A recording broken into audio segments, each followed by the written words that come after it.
আপনারা এখানে দেখতে পাচ্ছেন যে আমরা এখানে মাছের ডিম নিয়েছি আর এপাশে পেঁয়াজ মরিচ কেটে নিয়েছি। ডিমের উপরে আমরা হলুদ দিয়ে নিলাম। হলুদ দিয়ে সুন্দর করে হলুদগুলো ডিমের সাথে ভালো করে মাখায় নেব। কড়াই চুলোতে দিয়ে কড়াই তেল দিয়ে দিলাম।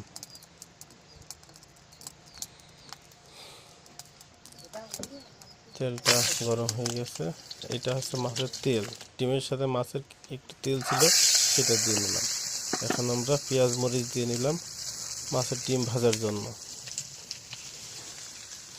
আপনারা দেখতে পাচ্ছেন যে আমাদের মাছের চর্বি ছিল, চর্বি থেকে তেল কিন্তু বের হচ্ছে, যার কারণে আমরা তেলটা একটু কম দিয়েছি।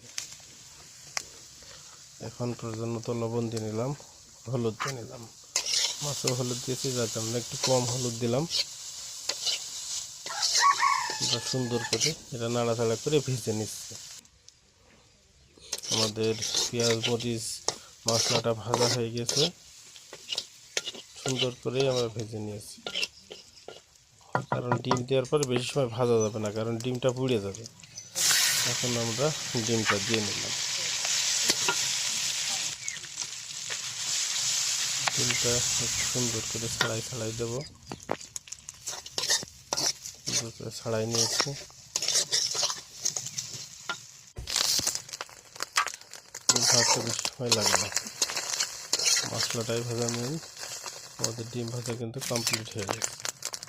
আপনারা দেখতে পাচ্ছেন যে ডিমটা বেশ সুন্দর হয়েছে, ঝুরঝুরে হয়েছে।